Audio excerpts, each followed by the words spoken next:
Hello everyone, it is Joe here from OmniPoke, the channel that brings you guys everything Pokemon, and today we continue with the OmniPoke Versus series. I've got a new guest with me this week, and we're going to be firing away the same questions we did last week because you guys seem to like that. So on this week's stream, I'm going to be playing this deck right in front of you for a bit of fun, and today's guest is going to be none other than Ross Gilbert. How are you doing, dude? Hey, Joe. Well, initially I was like a little bit upset because I was just like, well, I was flattered, right? I started off with, hey, Joe's doing a video about the big cheeses in Pokemon, which is how you put it to me. I'm like, Joe's invited me on. I'm delighted. Then I found out I wasn't the first one you were doing. And then I was weirdly offended. I'm like, who's more important than me? So I've gone both ways with this. Well, hopefully you can still be happy enough to answer my questions today. So, Well, it turned out it was Tord, and I relented pretty quickly. yeah, I mean, he's fair enough to be number one on the list right now. Okay, so Ross, where are you from? How old are you? And what is your profession? Big goddamn personal there, Joe. I'm 32, which in Pokemon terms makes me like really old. Well, profession, I'm a teacher. And I tell you what, man, I've told the story so many times. Oh my goodness, this is already terrible. I love teaching, right? And I was just like, I'm going to be a teacher. Teaching is it for me. And then I discovered like podcasting and streaming and making YouTube videos. And then I was like, this is so much more fun than anything else I could possibly be doing. Yeah. And now I'm just like, why am I wasting my time teaching? Which is a... Yeah. But no, yeah, so I teach. Teaching's fun. Where am I from? I'm from Cornwall, which is like, if you look at a little map of the UK, it's that little foot on the bottom left. And if you look at a map, you're like, hey, that's miles away from everywhere. Yes. Yes, it is. Can confirm it is miles away from anywhere. Okay. So you're 32, but how long have you been playing Pokemon for? Since the release of Arceus, which I think is somewhere in the region of like 10 years. Joe, I've already messed this up because we've been talking. I didn't mean to get Bridget. I meant to get Cynthia. Oh, no. Not like this. It's already going really badly. If I don't top deck a supporter, I'm just going to scoop this game and go to game. It's that bad. It's not a competitive. Well, it's not meant to be a super competitive game, but sure, you can do whatever. Okay. That's what I tell people on my stream. I'm like, look, if you want me to play well, I've got to shut up and concentrate. All right. So I've been playing since the release of Arceus, which I want to say is like 2008, but I can look that up pretty quickly. So that's like 10 years. That's a long time. Well, it was literally like when I was a kid, right? When the game first came out, I bought it. And I spent an obscene, like as a 13-year-old, I think I was. I spent, however old I was 13 when the game came out. And I spent like an obscene amount of money on these booster packs, none of which I can still find.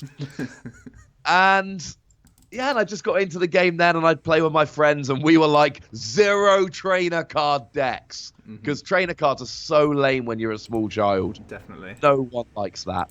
And then I kind of just got out of it. And I used to drive up and down the country quite a lot to kind of come home and visit. So I went to university up in Nottingham, which is like the middle of the country. And then in Asda, they had just like base set booster packs for £1.50.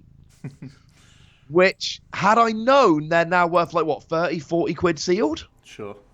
And that's ridiculous. I just opened them all in my car while eating sausage rolls and just getting greasy fingers all over them. I love it. I've heard this story before, and I still love the story. Oh, you've had like all of these stories before, Joe. Okay. None of this will be new for you. Yeah, this is sorry about that. All right. So then I went to just Arceus pre-release, and I went from there, and that was November 2009. There you go. Boom. Ross, who is your favorite Pokemon? It's Mamoswine. It's clearly Mamoswine. Yeah, okay. Anyone who knows you knows that. That's true. What is your favorite Pokemon video game? Favorite Pokemon video game is... Oh. Well, it's Gen 1, right? It's got to be Gen 1. I got Gen 1 like 2 days early because there is a shop in Falmouth that just has no respect for street dates, which is brilliant. So I got that a couple of days early. So, like, I've still got that beautiful memory of, like, yeah, Pokemon. But I am loving Sun and Moon. Ultra Sun and Ultra Moon. I'm going to be honest. I played through the whole of Sun, and then I played through the whole of Moon. and then Ultra Sun and Ultra Moon are so similar for the vast majority of the game. Sure. And like playing the same Pokemon game 3 times in a year is quite repetitive. Yeah, definitely. But I am loving Sun and Moon. Like the new designs, I'm in love with all these weird new. I mean, Beware obviously, but like Kamala and just there's so many cool Pokemon. Sure. Nice one. Okay, here's one that you may have to think about for a little bit. If you're an Elite Four member, what type would you pick, and what would your team be? I think Elite Four members have like five Pokemon, something like that. Oh really? You're gonna have to challenge me again, dude. Yeah. So, I mean, essentially, I have actually weirdly thought about this. And the reason is, if you look at the PTCGRadio logo, you got Mamoswine and Donphan. Okay, working And with they're ground. both ground types. Yeah. Nice. So I'm just like, right, it would have to be ground.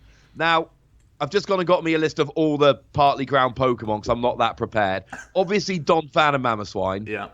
Obviously, Garchomp, because Garchomp is also one of my boys. Love it. Golem, who was my original 3rd favourite Pokemon. That's so weird. And Golem, because... No, not Golem, sorry, I already said that. Excadrill. Nice. Excadrill's one of my favourite black and white Pokemon. Yeah. So they would be like the 5. Oh, nice. Man, you must be one of the only Golem fans out there. I've literally never heard that before. That's amazing. Do you know what? You know what I don't like? Go on. A Alolan Golem. Yeah. Whose idea was that? We'll just leave it there. Okay. Pick a starter from each gen, if you can. Do you normally go down one type? Because I always pick the water type every time, no matter what their design is, just because that's how I've always done it. But what would your starter be from each gen? I mean, first of all, Joe, you know well enough that they're not starter Pokemon. Yeah. They're not just these throwaway things. Well, you know. They are first partner Pokemon. Yeah, sure. Show a little bit of respect. Secondly, I've just play out my turn. I'm going to get a list up. I like to think I always go water, but I do flick around quite a bit. Yeah. Like, obviously, Gen 1, we're going Squirtle. Mm-hmm. That's not... That's in I don't stone. think that's particularly contentious. Okay. I mean, as long as you don't pick Bulbasaur. Oh, No one's picking Bulbasaur. poor Bulbasaur. Poor Bulbasaur. Although it is Pokemon Go Community Day on Saturday, and I'm going to catch me so many Bulbasaur. Nice. Right, so Gen 1, Bulbasaur. No. Gen 2... Squirtle. Thank you, Squirtle. I don't like Bulbasaur. Gen 2, I'm just not loving any of the Gen 2 first part Pokemon. Whoa. But at my very first Nationals, I played for Alligator Lantern. Take that. So clearly I'm going... Terrible deck. It was my first Nationals. Okay. I still went positive. But like all day, all I played against was Jumpluff. And all the Jumpluff players were just like, I am loving this so much. Your deck is hilariously slow. Yes. Gen 3, we're going Torchic because that thing's adorable and Blaziken's awesome. Mm-hmm. Gen 4, we're going Piplup, the greatest first partner Pokemon they've ever had. Oh, yes. Gen 5, we're going Tepig, the second greatest one they've ever had. Oh, controversial. Weirdly enough, Gen 6 is the first one that really gives me pause for thought. Oh my... Joe, I can't play this game. What have you done? I didn't get a Remoraid. I've got no supporter in hand, but I've got an Octillery. Do you have energy? Could have... No! Oh, God. Game free. Like I've got this ready to go. Oh, dear. Come on, energy. Oh, this is Okay. not going well. Where are And we this at? is actually We're at like Gen 6 we're at. weirdly, these are the first 2 games I've lost with Empoleon. Oh, that is weird. Yeah, Gen 6 is the first one that really gives me pause for thought. Initially, I was a Froakie dude because Greninja's awesome. Yeah. But there's a long story with my wife where basically I've made Delphox her favorite Pokemon, whether she likes it or not. Yeah. And then, like, I sent her a Delphox when we were first getting together, and it was, like, a weirdly sweet present. It wasn't even that nerdy. Mm-hmm. And then, like, so Delphox has become a bit of a thing for us. So I do love me some Delphox. Or Fennekin. But if we're going starter, I'll go Froakie. And then Gen 7, # Team Piplup. I literally made one of my most popular videos on my channel. I meant Poplio. Yeah. I am not ready for this, dude. Don't One worry, of my I most- watch your stuff, so it's fine. This is what all my streams are like, except I just stop talking halfway through a question and people don't correct me and I just never finish my thought. Okay, Team Poplio. Yeah, Team Popular. Like literally one of my most popular videos on my channel is just like me talking for 15 minutes about how Poplio's better than all the others. Nice. Okay, cool. So, next question. What's best, or who's best, Ash, Misty, or Brock? Misty. It's not even close. I watched the game as a kid. For goodness sake. I've somehow drawn 2 Super Rod. Oh, fun fact. In my last game, I started with 3 Aqua Patch, played badly, and top decked an Aqua Patch. Okay. I've not actually drawn a supporter yet, although I've had 2 hilarious misplays, so Great. I blame myself. That's great. Right, Okay. let's do this. So yeah, Misty. I've even got like the Misty's cards they did back in the Gym Leader set is one of the few little collections I've got going on. Oh, nice. I didn't. Yeah, there are quite a few, like the Hollows as well. The Pokemon, Misty's Pokemon ones. Yeah. Nice. It's the Corsola and the Polito. They're the ones you got to work for. Are those the Versus Series ones? I can't remember. Yeah, they came out over here. Yeah. Okay, let's move on to some more card-based questions. What's your all-time favorite card? All-time favorite card. Yeah. It's probably Donphan Prime. Oh yeah, what a I beast! love me some Donphan Prime. And back then you had Broken Times. Oh my goodness. This one's not even me. This is just plain hilarity. Oh man, your win rate's plummeting with this deck. Yeah, man. I've not even done anything yet. To be fair, the last 2 games for me, this is totally the game. Yeah, Donphan Prime is just so good. And back then everyone was playing SP. And it was just brilliant against SP. Yeah. But I've got to give a shout out to Regigigas EX, which do you remember it got mistranslated when it was first revealed? I don't remember that. Initially, when it was first revealed, it got mistranslated. And this might be quite an easy one for you here, Joe. Pass. Ooh, tricky. And it got mistranslated, so you could kind of put a bunch of damage counters on, but do as much damage as you wanted. So you could basically destroy anything, and then everyone realized it was wrong. But like, that always made me want to play Regigigas, and I did well with it in the ECC. I won a cities with it. I essentially made a terrible version of CMT early, but I loved that deck. That was fun. Nice. Okay. What about your favorite full art card? So just the artwork this time. Oh, I don't really know, because there's not been like a Mamoswine or a Donphan or a Beware or a Porygon. There's no like my favorite Pokemon don't get full arts. I'm gonna go full art Regigigas EX. Okay. Because that was a beautiful card. He It's fit like the the whole one- thing, right? Yeah. It was like the only time I've ever gone out of my way to play full arts in a deck. Nice. Okay. And we've spoken a little bit about decks already, but is there a deck that you like more than the ones you've already mentioned? That's Donphan. Donphan is my favorite deck ever. It was in a format where we knew what the decks were. We had SP decks, and you had a little bit of Gyarados, and you had quite a bit of Vilegar, and we knew the format. So it was this brilliant deck that I could actually make. Oh, dude. I can't kill you. Pokemon don't die, Joe. Yeah, I can't knock you out. Oh, you're in the game. Yeah, man. Congrats. Top deck of Lele. I was just going to accidentally push no then. Okay. So yeah, and then like I had all these little tricks. I played Ruins of Alph, which other people didn't. I had Regice, which wasn't widely played, and I really put like my stamp on it, and it was a lot of fun. Nice. No. Guess what card is prized, Joe? Vulpix. Yeah, man. Yeah, nice. The one card that can get me back in the game. Oh dear. Okay, what decks brought you the most success in your history of playing? Decks brought the most success would probably be probably CMT. That was the one with which I grinded into Worlds, and it was again, it was another, and this is kind of when I tend to do well, when there's a mature format and we know what the decks are, and I can take a deck and really build it. Oh, dude, that's not cool. And really build it around the meta. That's when I tend to kind of start making hay, so to speak. Yeah. Nice. What's the worst deck you've ever used in a tournament since, like, other than being a beginner, like, as an experienced player, what's the worst deck you've played in a tournament? I went to a tournament in London. I had like a 4-hour drive to this tournament. Like, it wasn't close at all.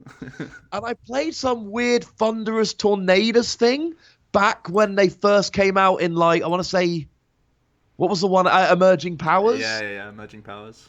And it was garbage. And like, I was like, it's got energy acceleration. And it didn't KO anything. Yeah. It never did anything. It was an absolute embarrassment. Love it. Okay. What would you say is the worst deck that you've ever lost to? Again, since being like an experienced player, what's the worst deck that you've sat across and been like, oh god, how have I lost to this? Worst deck. I don't really remember any like, oh my god, I've lost. This is the worst thing ever. Mm-hmm. But there have been like times when I've basically just not been able to do anything just because I've drawn really badly. I mean, there's a deck I play which I really shouldn't have. It was kind of a psychic deck and it played Malamar and I thought I was being really clever and I wasn't being clever. And I was just losing all day to the most ridiculous stuff you've ever seen. That's great. Okay. Talking more about the game, who would you regard as the best player of all time?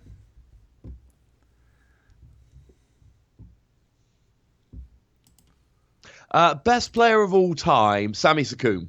And it's kind of like a little bit sad he doesn't play anymore. But Sami Sakoum's just like, I would kind of call him over the top good at the game.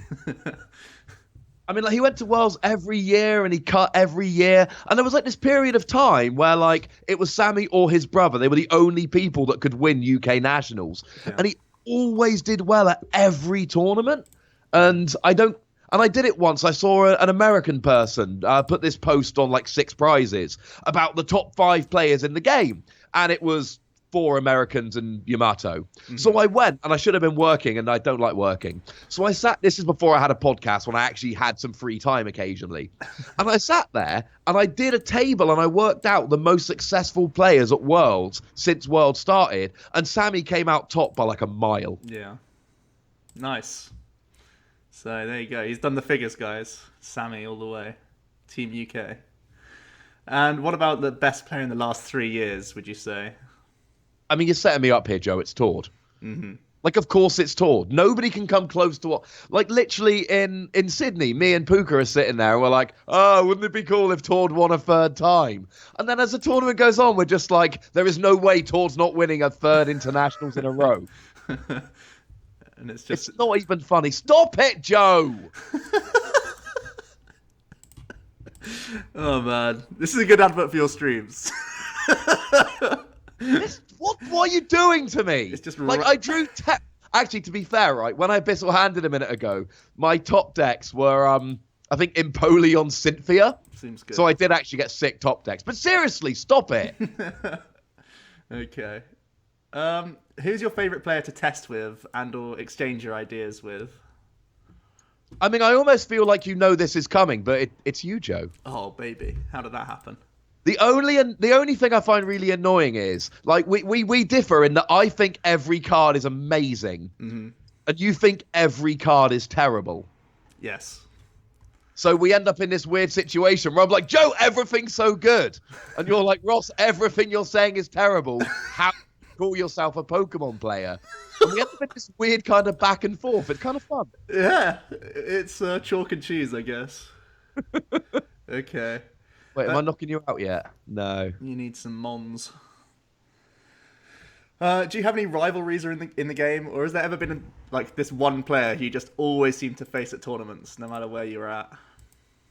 I mean, I've had kind of little rivalries in the past. I mean, me and Tommy Roberts had it going on for a while. Me and him were like constantly, you know, we'd play a lot in tournaments, and he was one of the few players where I was constantly being like, I'm 2-0 against Tommy all time. Yeah. I'm 3-1 against Tommy all time.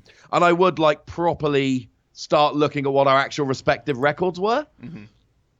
And there was, shall we say, another UK player who is not thought of quite so well. Right. And there was a little bit of a rivalry there at times. Fair enough. Okay. I was less of a fan. Oh, how am I not even knocking you out? This is upsetting, Joe. So where Yep. do you... Oh, go on. You're making it look like Empoleon isn't good. I'm sorry. I can only apologize. Carry on. Okay. Where do you place yourself as a player, nationally and globally? I mean, the problem with me as a player is I've always been like, I can't help myself.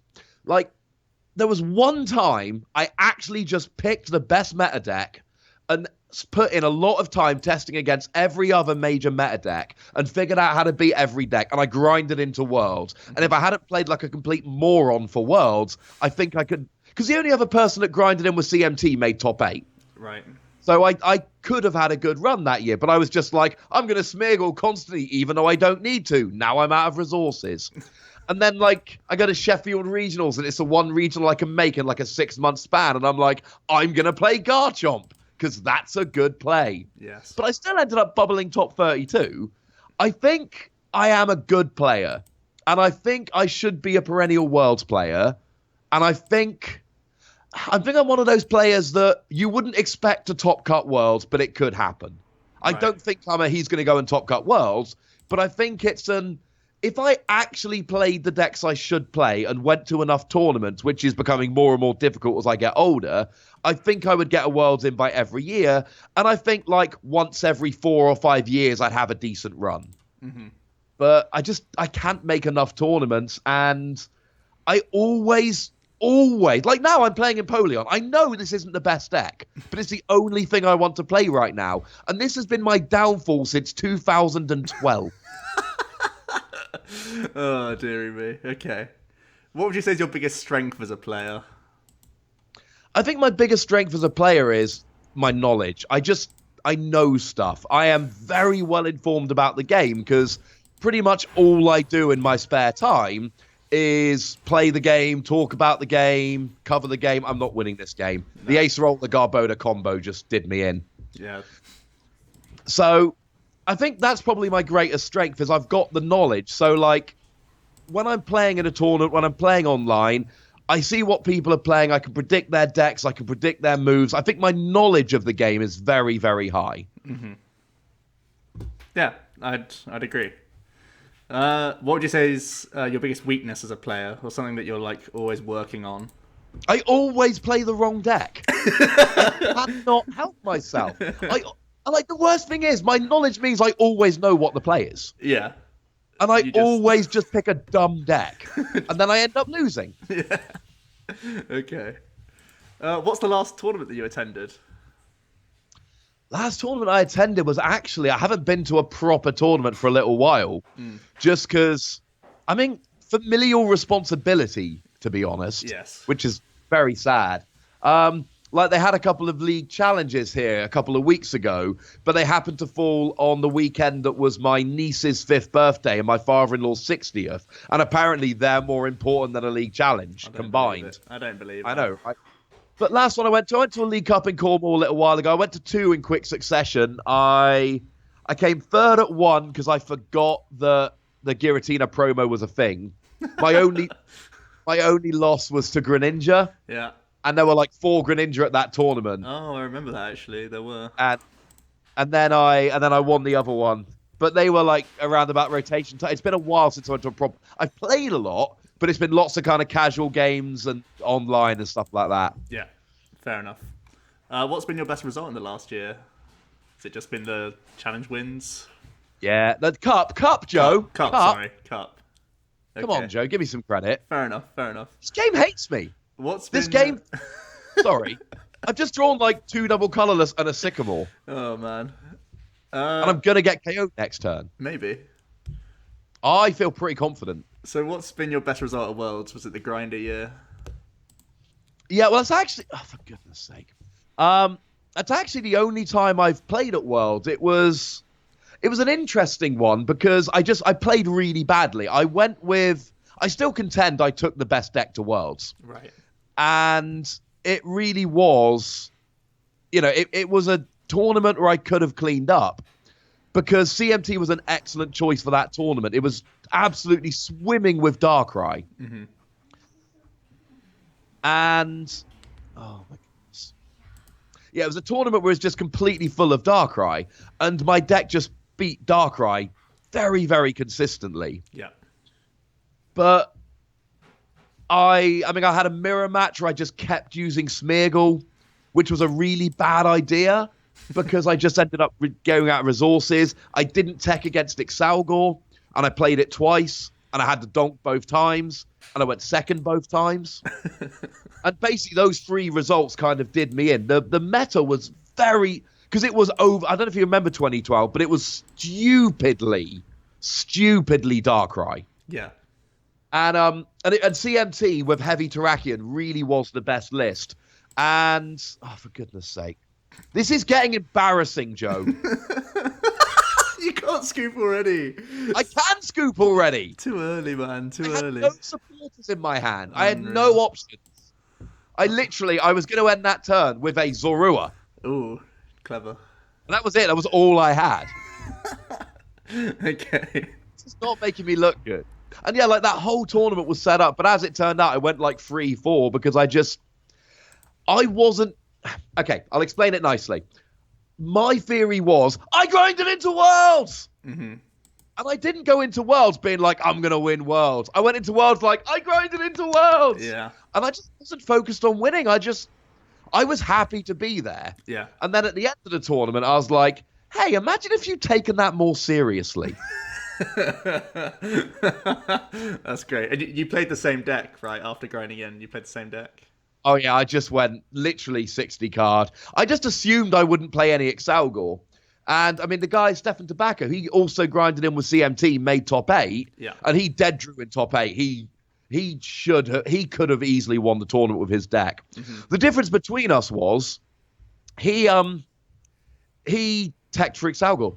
Yeah. He had a 1-1 Espeon line, and that was just made all the difference. Okay. What would you, moving over to current day again, what would you say is currently the best deck in Standard? Zoroark something. Okay. Just based on the meta, or? I think it really based on the meta. Like, I think Zoroark Weavile, what I'm playing right now, if you haven't guessed, which I'm assuming you have, you kind of know your stuff. I've guessed. I think that's really strong at the moment because you got the non-EX focus, which you can really go with. I think Zoropod recently has shown that actually, like, people keep wanting to get fancy and playing Zoroark with Garbodor, for argument's sake, or like playing Zoroark with with Weavile, or playing Zoroark with Gardevoir, which obviously did well in Oceania. Yeah. But I do think that just going with this is probably the way to go. Mm-hmm. Like, I think that's the best deck we've got at the moment. Sure. Nice one. And what about the expanded format? Expanded format... I mean, again, it's just Zoroark. I think Zoroark's just crushing expanded. What I will say is I don't think we're making enough of Buzzwole Lycanroc. Because Buzzwole Lycanroc, I mean, in Japan, and I know Japan are playing XY on, so it's not exactly the same format. But it's kind of like... Oh, my goodness. Zoroark Lycanroc, it's kind of... Buzzwole Lycanroc, it's cleaning up in Japan, like, to almost ridiculous standards. Mm-hmm. Like, it's kind of over the top how well it's doing at times. Right. So I do think we're not making enough of it, personally. I think it's a better deck than people are giving it credit for. Oh, fair enough. In the expanded format. In the expanded format. Yeah. I think in standard it's still not that great, but it destroys Zoroark. But again, I think Zoroark is just the best deck. No matter where you are or what you're playing, Zoroark's the best deck. Sure. Do you prefer playing in one format or the other? Do you prefer standard or expanded? I prefer drawing energy. That would be cool. Oh, yeah. I prefer standard. I think the problem with expanded, and I like expanded. I was in Dallas recently, and I mean, Dallas was awesome, and I had a great time. But the thing I found about Dallas expanded is it's been around for so long. You don't get as many surprises because you've got such a large card pool. It takes so much to impact it. Mm-hmm. Whereas if you're playing in standard, because you've got such a smaller card pool, it's so much easier to come in with a surprise and to shake up the meta. Sure. Yeah, that makes sense. If you could ban any one card from both standard and expanded, what would you pick? It could be the same in both, or it could be two different ones. I mean, I don't think there's anything that's over the top broken. I mean, in expanded, I'd like to ban Getsis, just because I don't play it and other people do. And turn 1 Getsis is just... I mean, it makes me sad on my insides. I hate turn 1 Getsis. Yeah. And But, it's just uninteractive. Yeah, and it's just kind of like, I went first, I used a Tapu Lele for a Getsis, now I've won the game. Uh-huh. And you see, I don't like anything that ends a game prematurely. Sure.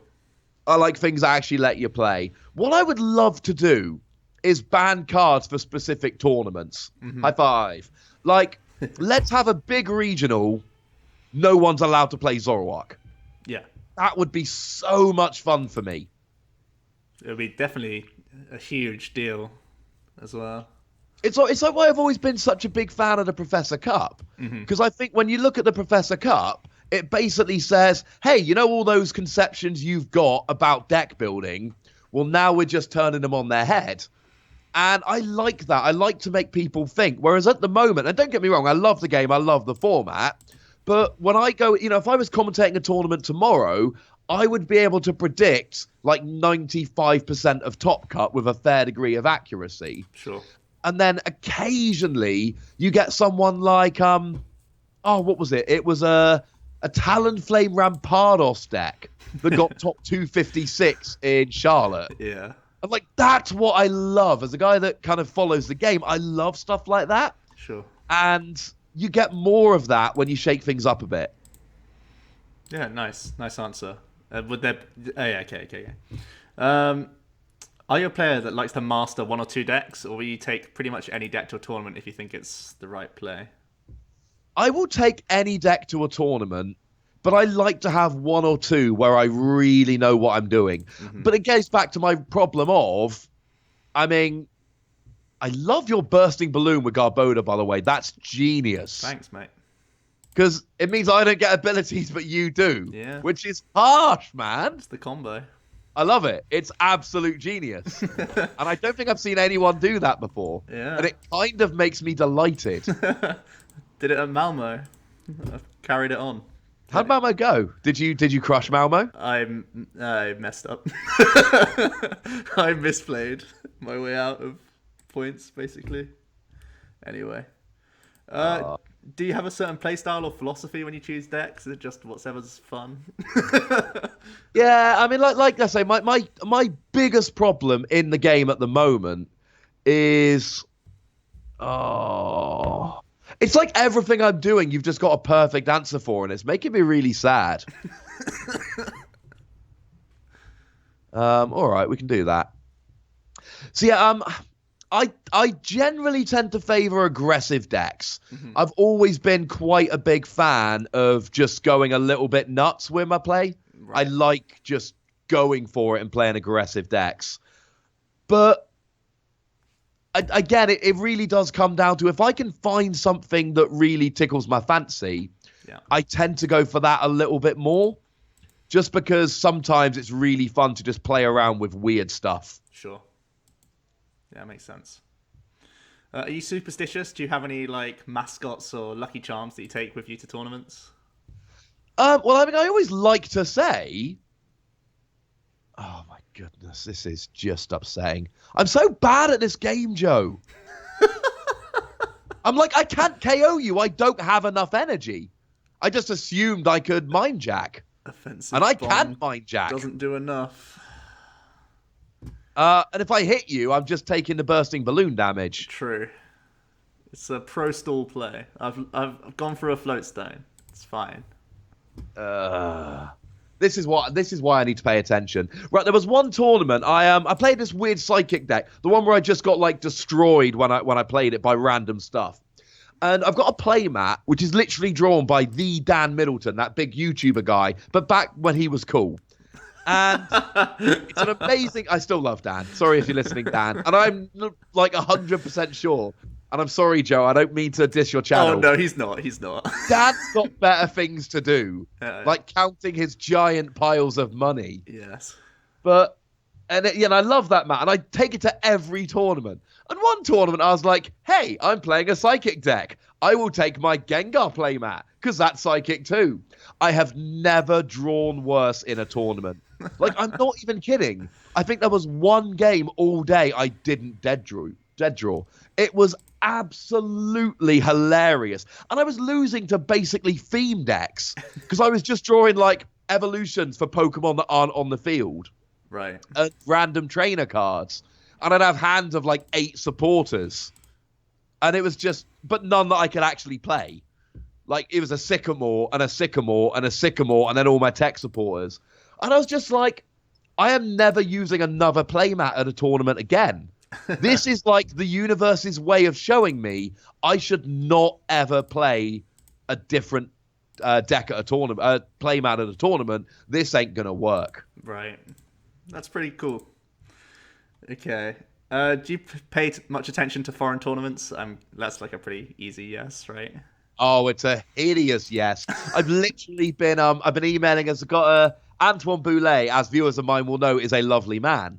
I've been emailing him today. He just went and got like 3rd place at this 800 plus person tournament in Japan, which that's got to be ridiculously difficult. And he's just been like sending me his deck list and pictures of his trophy. And yeah, so we've been talking about and that's how and it's great. Like when I was younger, by which I mean like 2 years ago, I always wanted like all the information about Japanese tournaments. Sure. And now I've actually got to the point where like, I'm the guy that knows all about Japanese tournaments. Like, I'm that guy that's got the information. And, yeah, it's absolutely brilliant. I mean, obviously, I look at all the European tournaments, the American tournaments, etc. But I've actually got, like, the knowledge of Japanese tournaments that I always wanted, which is wonderful. Nice. What's the next tournament you're preparing for? I'm preparing for Sheffield Regionals. Oh, yeah. / there's a couple of League Cups coming up. The problem is those League Cups are literally like the weekend my kid is due to be born. Oh, no. That's so selfish. I know, right? I'm like, come on, kid. Like, you're not even born yet and you're already ruining my plans. Nice. The fun thing is, right, I think about, Joe, this is going horrifically. Is it? Yeah, you used an Ace Roller when I was hoping you wouldn't. And when I used that Guzma and completely, like, ruined all my plans, I could have played an Ace Roller. Oh, dear. Yeah, man. Not good. So, I think this might be... Like, I need to win a game in this conversation. Maybe. Yeah, like, sometimes about my kid. And I'm like, my kid is not just going to watch all my deck analysis videos. But I think there's, like, a few things that my kid might actually watch of mine. Mm-hmm. And I'm thinking, like, this could be one of the things that my kid would actually be interested in watching. Like, when they're older, just, hey, my dad talking to, like, one of his mates. Yeah. And, yeah. Cheers, kid. I just love the idea that in, like, 15 years, my kid's going to be watching this being like, I wasn't even born, Dad! Damn it, Dad. Leave me be. Okay. This will be an interesting question. How much time do you spend on Pokemon each week? Either playing, theory, or just making content, anything like that? The whole shebang. Pokemon as a whole. How much time would you say you spend on it? I mean, not enough to know I should have got a Professor Kukui with those 2 puzzles at a time a minute ago. I mean, a truly obscene amount of time. I reckon it's in the...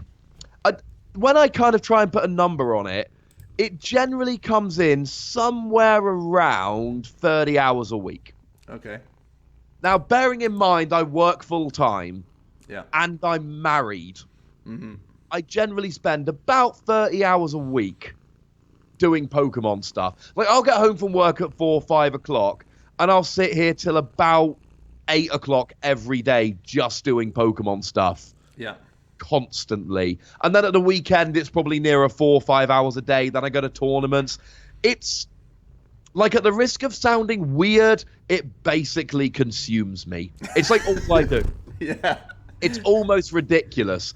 And like, even when I'm at work, I'm like, yeah, I'm totally paying attention. And I am. And I take my job very seriously when I teach. But, you know, when I'm sitting there at break time and lunchtime, I'm not sitting there kind of looking through textbooks. I'm sitting there planning a video for later, or, you know, knocking up a deck list to see how this particular card. And, you know, if a new card is revealed while I'm at work and I see a scan of it, like, that's it. I'm checked out for the rest of the day. It's over. Yeah. It's over. Like, yesterday, I'm sitting there and I've got a free period. They reveal Charizard from Dragonstorm and Lance Prismstar. Yeah. And then they're like, hey, Ross, go teach this afternoon. And I'm like, how? How can I concentrate on teaching?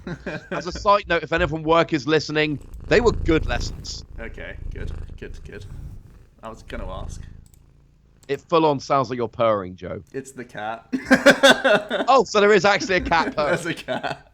Okay, thank God for that. Okay, let's move on. Have there been any cards that you were like really excited to play that ended up like completely flopping? I know I've had a few.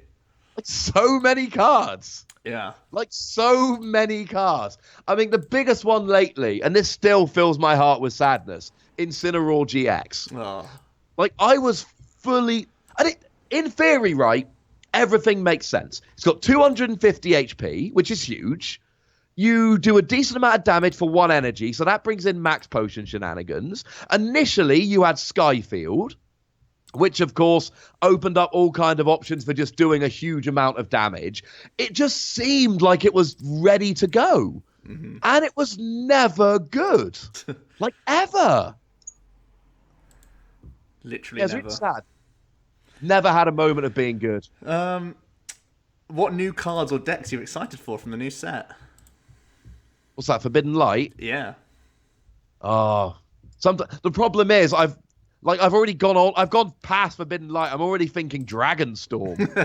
It's like, I'm proud to say, I have profiled, except for some pre-evolutions, every card from Forbidden Light. Wow, that's pretty good. Every basic only card, every trainer card, every fully evolved card has been featured in a video. Like, literally every single card. That is impressive. I just started looking at it today. Well, the good news is I've got somewhere you can go to find out about all the cards. Great. Are there any that's standing out?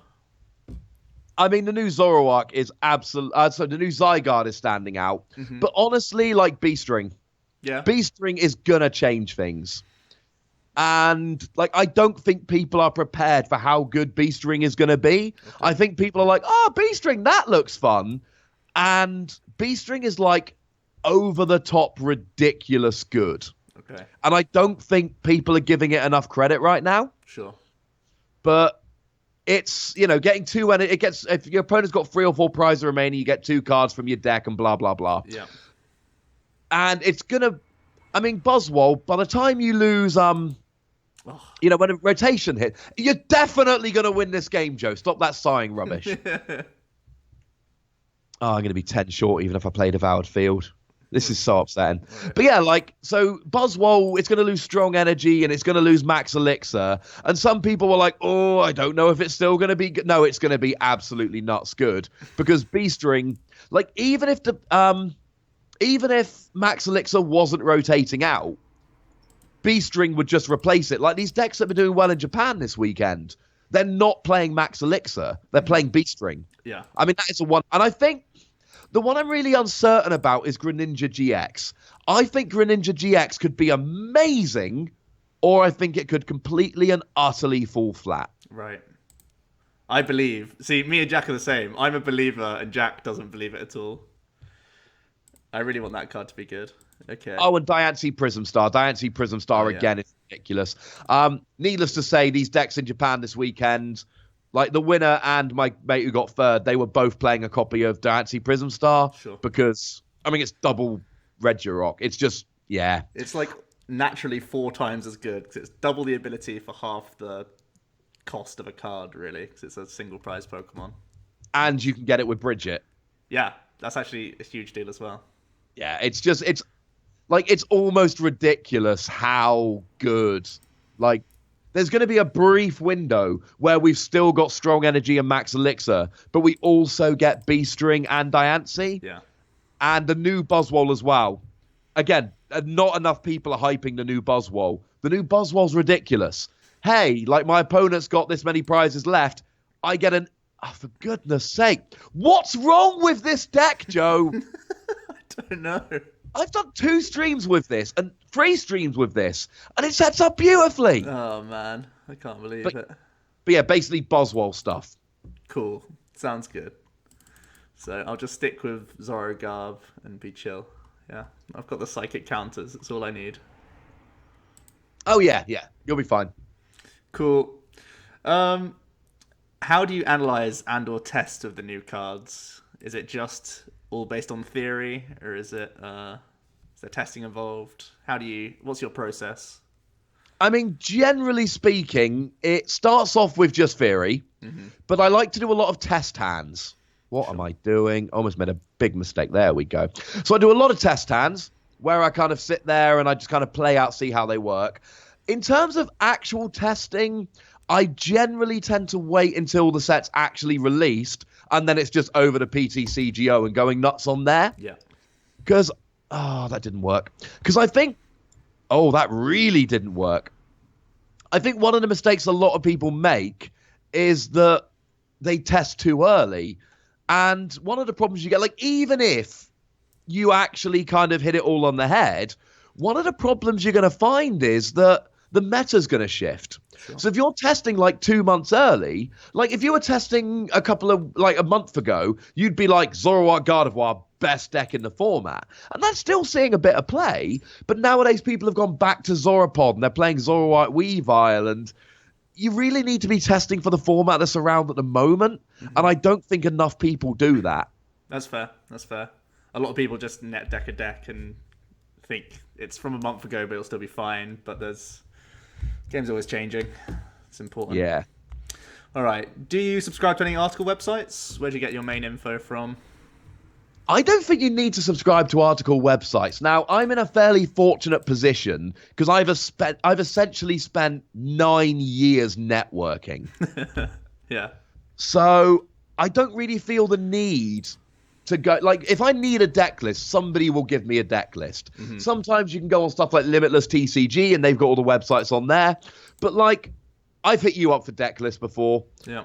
And I know so many people that I can hit people up for deck lists. And I've also and I don't think this happens often enough, I've really made a point of being nice over the past, since I've been playing, I try and be the nice guy.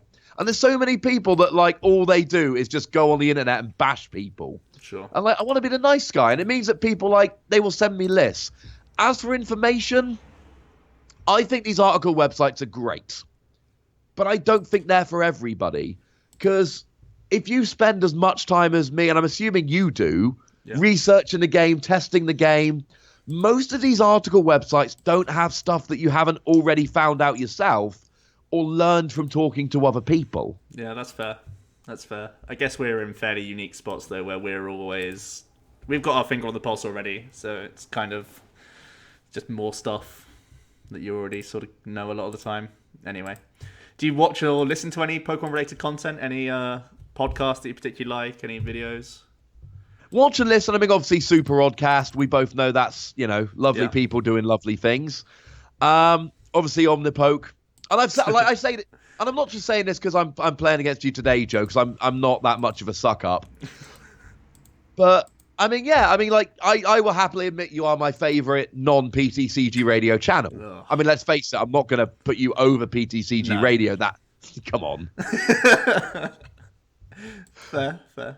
But yeah, I mean, so I watch a lot of your stuff, and I mean, it's a lot of random stuff. So I'll always watch your stuff. I was hoping for God Hand of Rare Candy, Empoleon, Counter Energy. Yeah, how'd that go? It was no, not good. In fact, of those 3 cards, I am happy to report I drew 0 cards.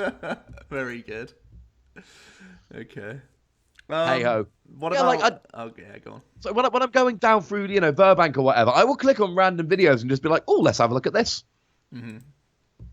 And live streams. Whenever there's a live stream going on, I'm there. Yeah, I was just about to ask about live streams, actually. So I know you watch a lot of them, actually. And what do you think there's anything... Well, first of all, what's the overall experience like? How do you think the streams compare to maybe like other games? I know you watch a lot of sports streams as well. How do you rank Pokemon itself? Trying to like emerge as an esport, I guess it is. Where do you put the live streams, really? I mean, I think the official live streams, US and EU, I think they're great. And I think the way Pokemon's treating them is exactly right. And you know, and I don't know how many people do this, but compare the streams. They get better every single time. Mm-hmm. Every time there's a live stream, it gets that little bit better, and it really does improve. And that's awesome. What I think, when it comes to homegrown streams, I think they differ greatly in how good they are. And honestly, I think it comes down to how seriously people take it. And I'm not going to sit here and name anybody, because I want to be nothing but supportive, because more live streams is good. Mm-hmm. More live streams gets more people in, and I'm always in favor of that. Sure. But I think there are some... So I'm going to go positive, and I'm just going to ignore the negative... Oh, for good... Okay, no, I didn't. We're good. I'm going to ignore the negatives for the time being. I think if you look at people like Mike Canaves and John Kettler, and, you know, very happy to say I got to cast with those guys in Dallas... They are exactly the kind of people we need. Oh, my goodness. I whiffed, Joe. I whiffed again. Don't believe it. Not my balloon. You're going to peck me for 40? Yeah. Well, of course. Like, why would I not?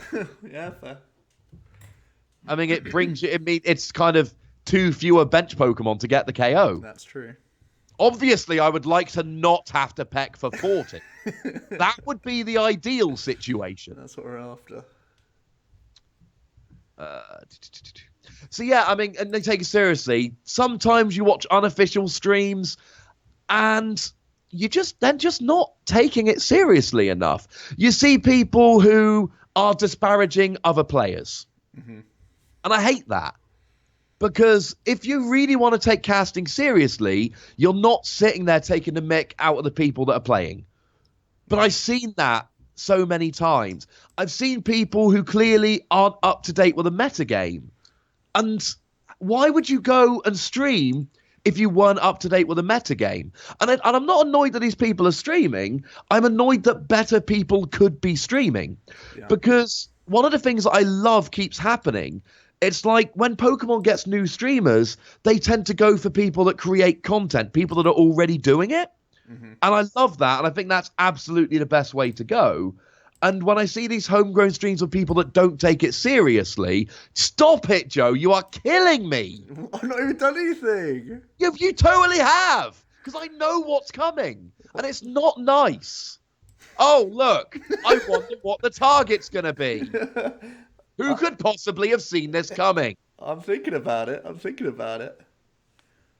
No, you're not thinking about it. I am. Actually, you are. There are 2 targets. But I think there's one. You think there's one true target here? Yes, I really do think there's one true target here. But you have many candies left. I am so in favor of homegrown live streams. I watch every single one I can. And, I mean, people like... Weirdly, Adam Doricott, who's an official VG streamer that keeps running homegrown TCG streams, we're bringing him to the dark side. You talk to that dude about the passion he has for it, and he's just sitting there. Wow, who could have seen that coming?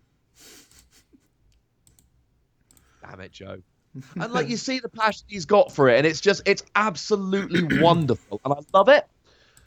And then I see other people who just look bored on stream, or people that just aren't trying. And my big pet hate, that person's a good player. They should be a commentator. Why? There's so many more skills than just being a good player.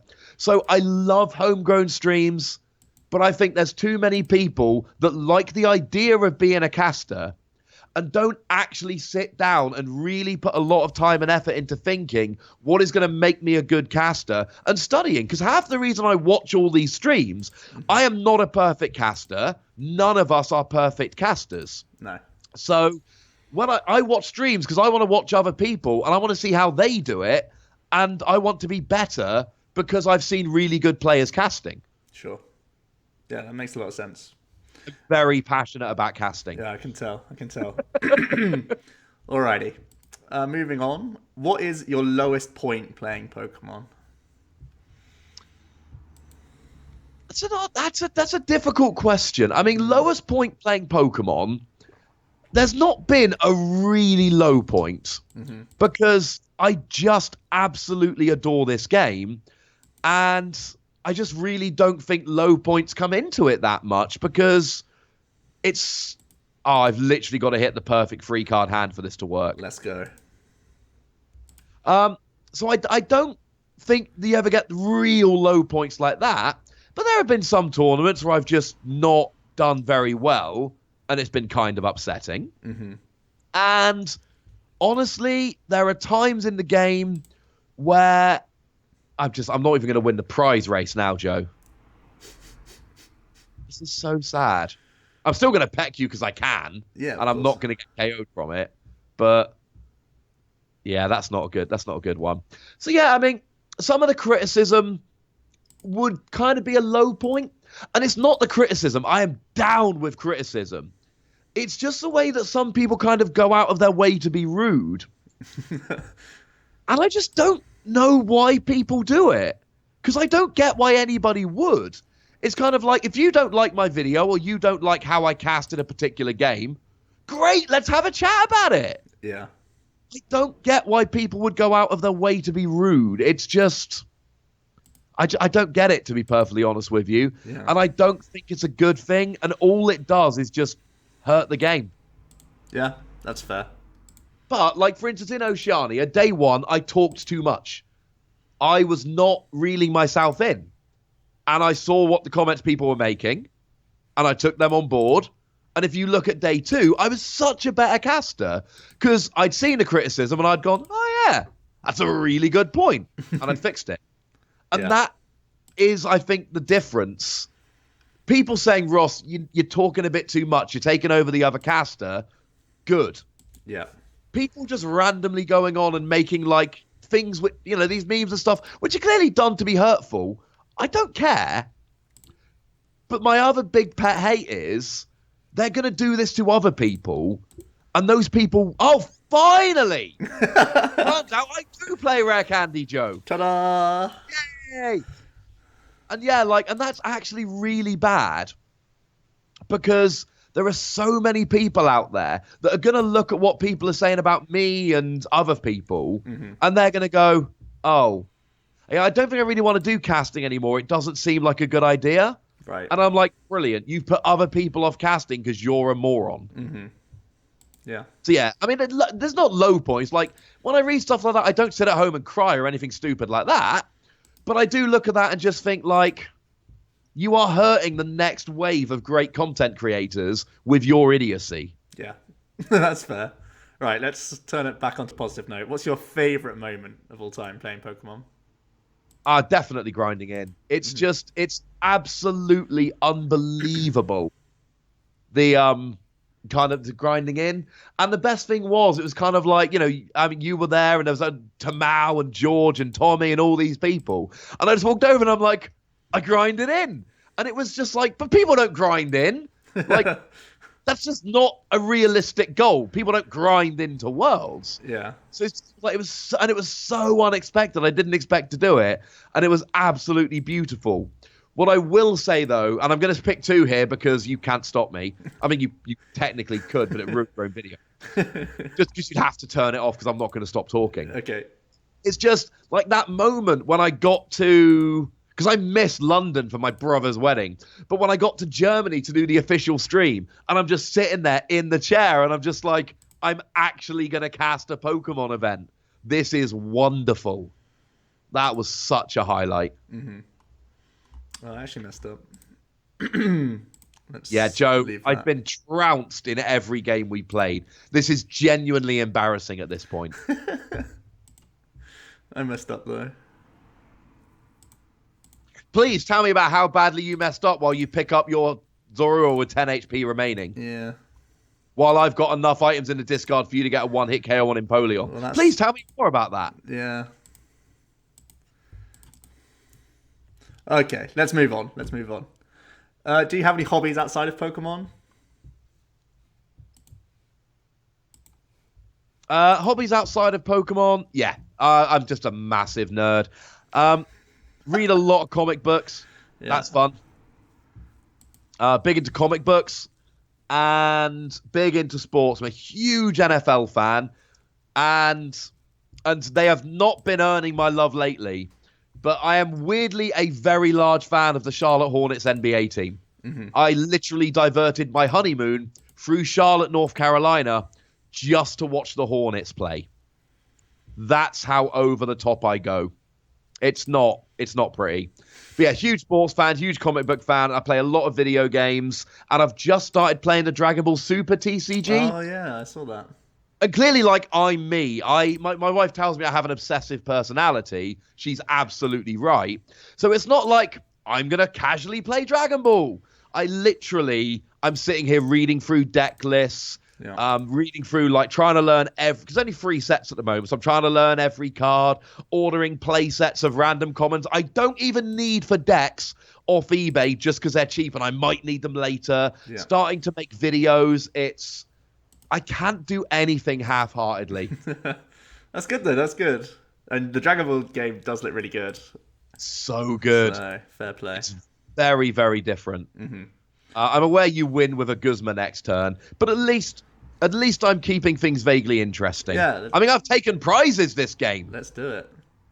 Okay. Do you have any role models in or outside of Pokemon? I mean, role model in Pokemon, you've got to think Puka. Mm-hmm. I mean, Puka's the guy, right? He's just... And here's the thing, right? Do I enter 4 hoping to hit I don't even care anymore. So, like... but I whiffed. I whiffed the choice band, so you're just going to ace roller. Right. We're going to do this. I'm going to win a game in a minute, Joe. I'm waiting. I'm waiting. To be fair, I'm playing Empoleon. Yeah. That's my excuse. See your weakness above that we mentioned 20 minutes ago. But, like, Puka's not the role model, but just because he's a great caster. Although people ask, like, who's the best caster in Pokemon? It's Puka. Mm-hmm. Like, that's not a difficult question. But it's the fact that he went and did it. And everybody else, not everybody else, but you see all these people like, how do I get into casting? Puka never sat there going, how do I get into casting? Puka went, I'm going to go and record and live stream some tournaments, and I'm going to cast. And he was that guy who went to Pokemon and went, hey, Pokemon, can I stream Worlds? And they actually said yes, which nobody saw coming. And then he got taken by the Pokemon company to do it because he was the best person for it. And he's the role model because it's like, he didn't sit there going, how do I get into casting? He went, I'm going to go and cast now. And he did it, and now he works for Pokemon. Yeah. Which, I mean, everyone should just be... And even if it's not casting, anyone who has any goal of any type in any profession should just be like Puka. Like, that's how you be successful. Go out be and like do it. Puka. Yeah. Yeah. That's how you win stuff. There you go. And to be fair, you're like the UK version of Puka in terms of first on the scene, going out and recording. It was all off your own back as well, most of the time.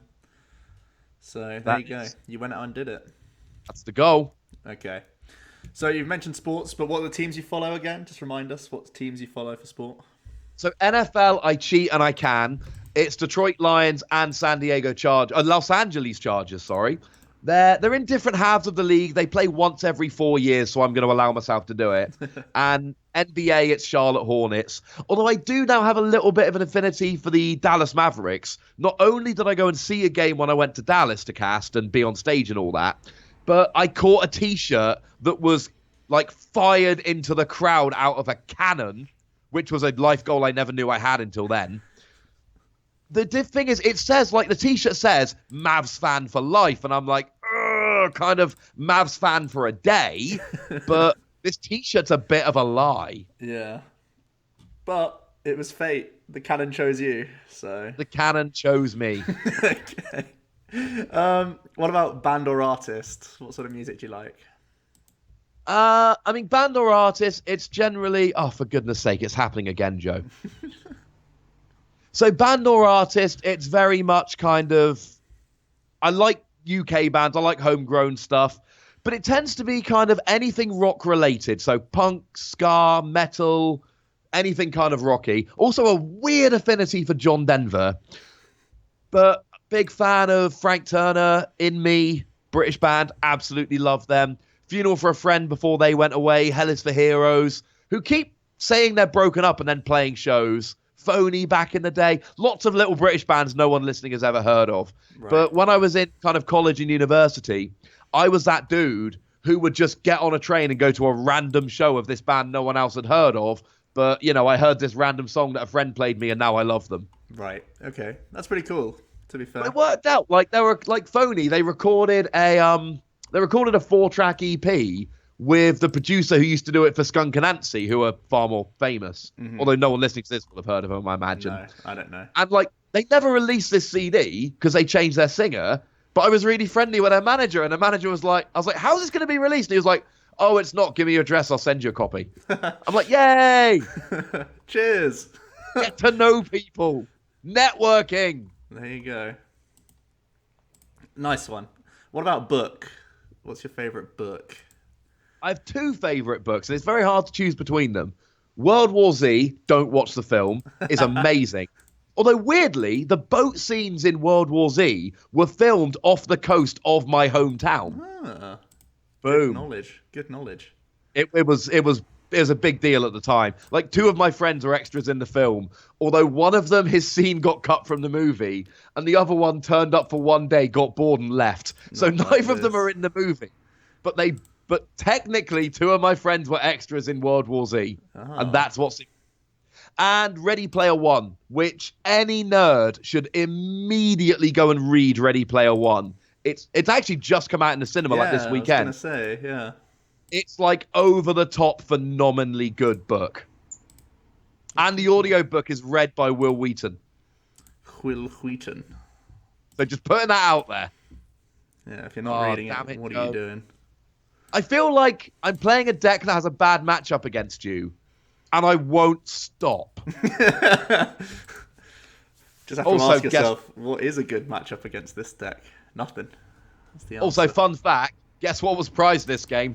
Vulpix. Yes, it was. Of course it was. Yeah, right. I didn't want to peck last turn, Joe. Ah. Okay. Like, the whole point of putting the energy onto the whole point of putting the energy on the Piplup was so that I could retreat into a Vulpix. Mm-hmm. Alrighty. Let's move on to TV show. What's your favourite TV show? Probably South Park. Oh. I love me some South Park. It like started off just being hilarious and vulgar, and then it got kind of a bit silly, and then they went like super satirical, and love it. Although Brooklyn Nine-Nine, the wife and I are both huge Brooklyn Nine-Nine fans. Like, it's just always hilariously funny. Nice.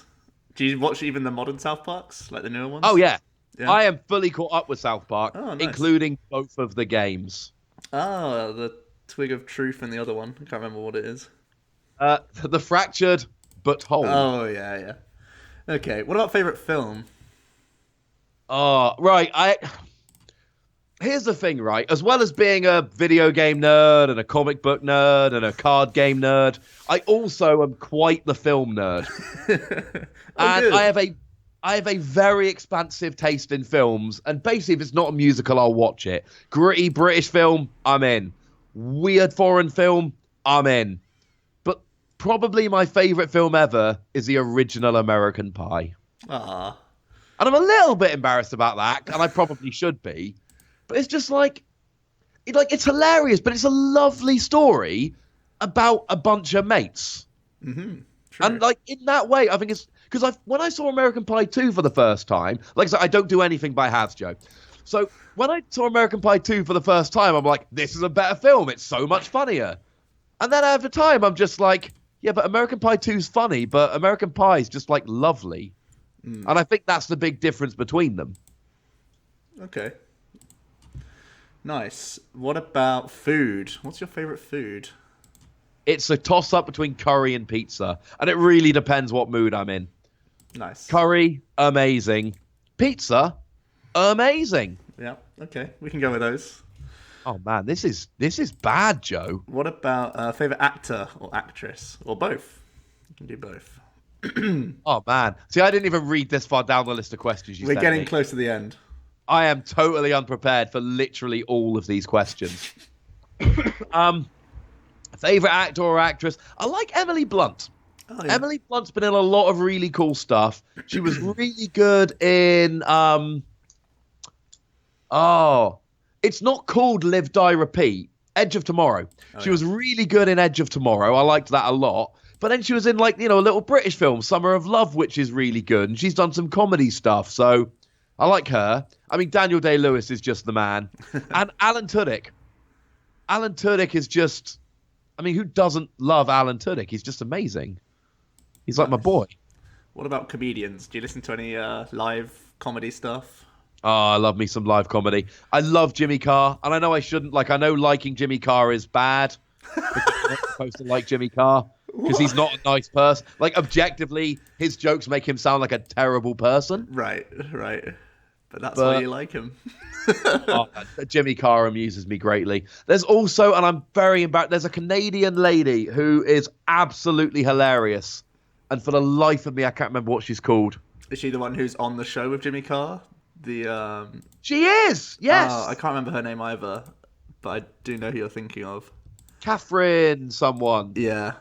Also, oh man, I should have said this right away. Abigail Shaman. She's like an up-and-coming British comic who happens to be in a long-term relationship with one of my best mates. But she's an up-and-coming British comic who just travels around everywhere. Me and her are in a constant Twitter battle where who can get the most followers. But she's actually really funny. So I definitely should have included her straight away. Okay. And now that I've told you that, I need to go and kind of check who's currently winning the Twitter battle. She travels a lot more than I do. Okay. She's at 25.63. Ooh. I think I'm ahead. Go on. For the lads. Oh, man, I'm at 32.22. She needs to get her act together. Easy. Sorry. And no one listening is allowed to go follow her on Twitter. She doesn't need the help. Okay. She's actual, on the verge of genuine fame. Okay. There you go. I am not. One day she'll just leapfrog over and you'll never see her again. Okay. This will actually be a really long question for you. Do you have any pets? Yeah. Legit, it gets to the point where it's hard to remember, numbers anymore. Yeah. So, we have... I'm just going to switch to a Boswell deck. I'm just going there. There's 3 games to go. Come on. Or 3 questions to go. Oh, so this is last game coming up. Yeah. The decider. I can't even remember what any of these lists are. These lists are probably terrible. Let's do it anyway. Yeah. I'm assuming Tord won several games. Oh, yeah. I think we only played 2 games. They were all long. People who are watching this are going to be like, I don't think I should watch Ross's stuff anymore. He's clearly really bad at this game. No. Okay, pets. Right, we got a bearded dragon. We have a Daegu. For those that don't know what a Daegu is, imagine you just got a chinchilla and mashed it into a hamster. That's basically a Daegu. Good. We got 2 rabbits. We've got... Oh, goodness. Snakes. How many snakes are we talking? Well, it's complicated by the fact that my wife just went and bought 4 more snakes. Oh. Which I think brings us up to 15 snakes. And then we've got around about 13 tarantulas. Mm-hmm. So yeah, we're pretty up. There's many snakes, many tarantulas. We did have a horned frog, but unfortunately he died, which was really sad. Oh. Yeah, unfortunately. The thing is, when you got a lot of pets, they all die. and then that sucks. Yeah, that doesn't sound great. Not gonna lie. Okay. What about siblings? How That's many also a siblings? pretty long question. Yeah. I am one of six. One of So I've got six. 2 older brothers, a slightly younger sister, and then I've got a brother who's about to turn 15 and a sister who's just turned 17. The brother, like, it's really sad. When he was like 11, he was like, he lived kind of, away from all his mates. And this was when I was just starting out the YouTube. I was like, right, I'm going to teach him to play a simple deck. I think Blastoise. And we're going to go round to tournaments. He was a junior. It was like his last year of junior's eligibility. And we were just going to go, right, let's go qualify him for Worlds and make like a series about it. I thought that would be so much fun. Mm-hmm. And then we moved house. And then he was just like, wait a second. I'm going to play Pokemon. I've got friends here. I can spend time with people. No. And then, yeah, that all got knocked on its head. Too many Pokemon players have been taken to the dark side of friends. I know, right? Who needs friends when you've got little I was going to say animated creatures, but it's not. It's pictures of animated creatures. Yes, even better. So yeah, that failed, which was a little bit sad. But but now, like, it's not even siblings anymore. It's kind of like nieces and nephews at this stage. So now it's like I've got 2 little nieces who are 2 and 4. I've got a third niece who my brother's just had. And then I've got like my own kid, which is terrifyingly due in like 2 months. Okay, nice. But yeah, big family. All Okay, right, we got two more questions to go. If you could have any superpower, what would it be? Flight with a cat, because you can't say invisibility, because anyone who chooses how do I miss a max elixir and then the next card's one? I've hit 2 out of 3. I shouldn't complain. Like, anyone who says invisibility, questions are going to be asked about you like right away. But flight, absolutely flight, but with the caveat of I would have to actually be able to go a decent distance and not like freeze to death in the atmosphere, because that would completely defeat the point of flight. Okay, nice. And my final question, we got a amazing answer from Tord last week. You don't have. Don't expect it to ever live up to that Don't tell me that, Joe. That's too much pressure. As a child, what did you want to be when you grew up?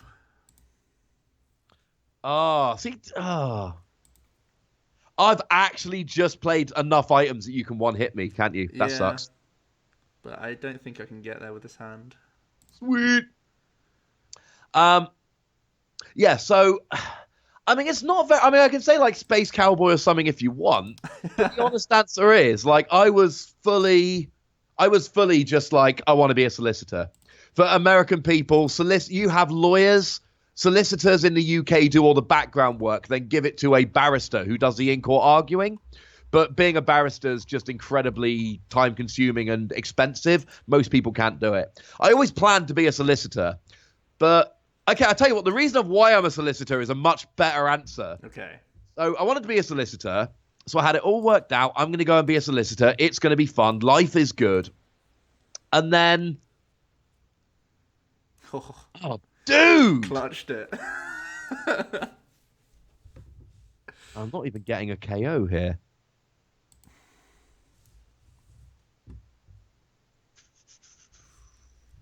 Carry on.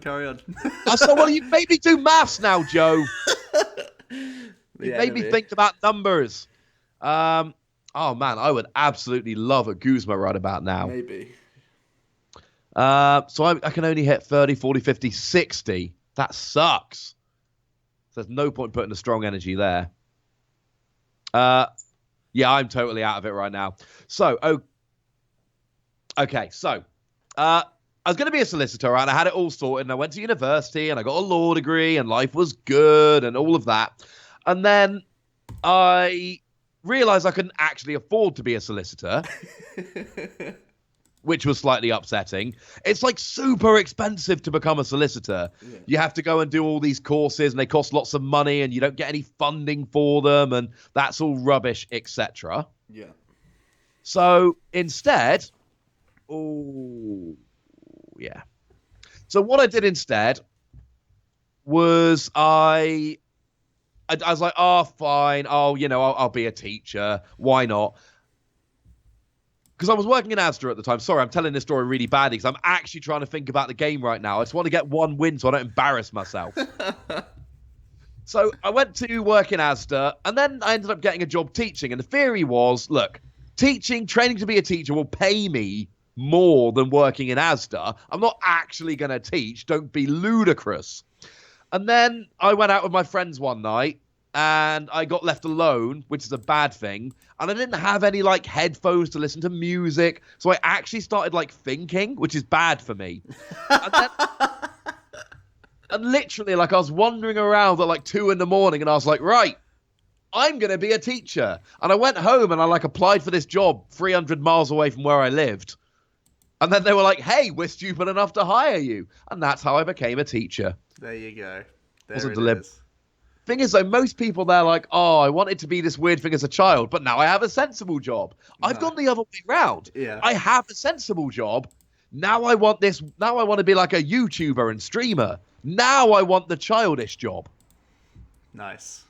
And it's working. It's working. So... It's going all right. It's not working well enough, Joe. Okay. We'll work on it. We are working on it. I do nothing but work on it. It's all I do all the time. My wife rarely sees me. She might even be home from work. I don't know. That sounds really bad when you say it out loud. Yeah, a little bit. Okay. But there you go. That's all the questions I have for you, Ross. Thanks so much.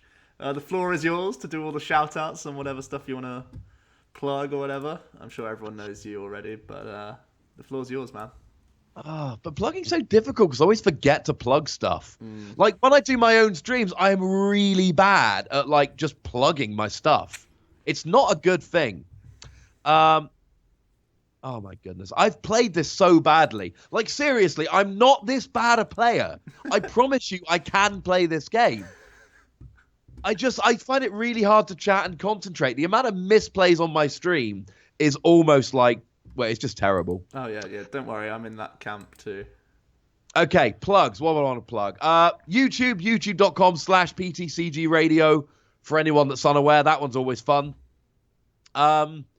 Twitch, twitch.tv/PTCGRadio, where I occasionally play games where I'm not this bad. Okay, noted. So that's fun. Occasionally. It's not a regular thing, dude. Don't get excited. But there are moments where it happens. Okay. What's the other one? Patreon.com/PTCGRadio if anyone really wants to support the channel. There's that. And actually, I've just started up Wossy Plays again. Wossy Plays is kind of it's my big vanity project. Mm-hmm.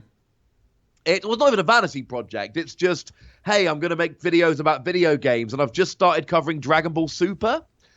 And I'm sure this is where you drop an ace roller and I hate you, but hey-ho. Maybe. Oh, that's not good. So, yeah, it's getting into a new game, but it's trying to find something different. In Pokemon, I've got this stage where I've become the news guy. News comes out, I make a video, people know I'm going to make a video about it, and there's other channels with more subs who have started doing news videos, which aren't as popular as mine, because I'm the news guy. That's kind of the niche I've made for myself.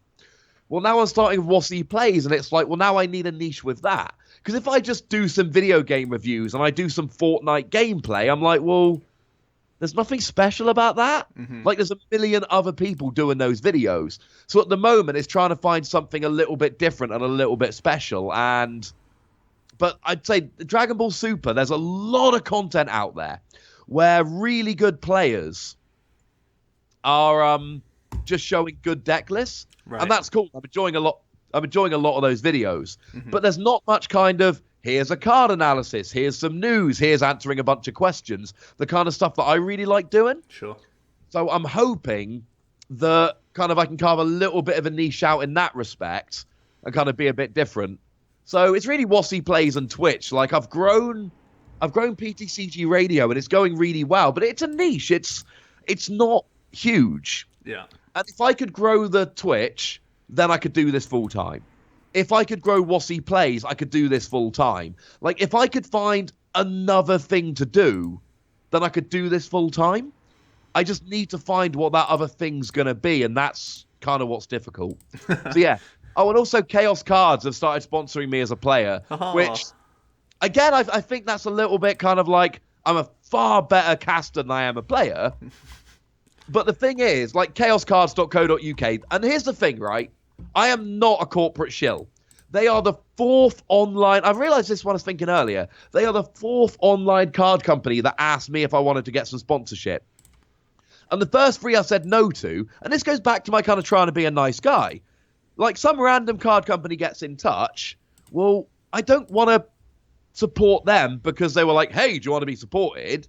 Because it's like, well, hang on a second, I don't use you, that's dishonest to the fans. Right. Although I hate saying fans because that sounds really vain. Chaos Cards, they are my go-to. Yeah. I'm going to lose next turn, but at least I'm going to take it down to 1 prize, Joe. Ta-da. Yeah, I'm definitely losing next turn regardless. So let's go down to a prize. Or don't go down to a prize because I've miscalculated. One or the other. You get a prize. 2, in fact. There we go. At least it was close. So yeah, like, you know, when I bought my Dragon Ball starter deck, I went to Chaos Cards and, you know, they're the people I use. So the sponsorship with them isn't because they were like, hey, Ross, do you want some free stuff? It was because they approached me and I'm like, hey, I actually use you guys on a very regular basis. So there we go. I like Chaos Cards. They're good people.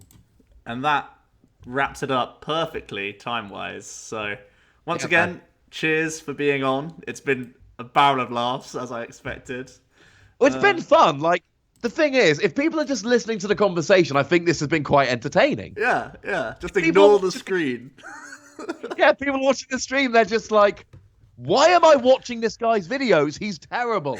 But my challenge to all of you guys, and I know Tord managed it, but, you know, Tord's another level.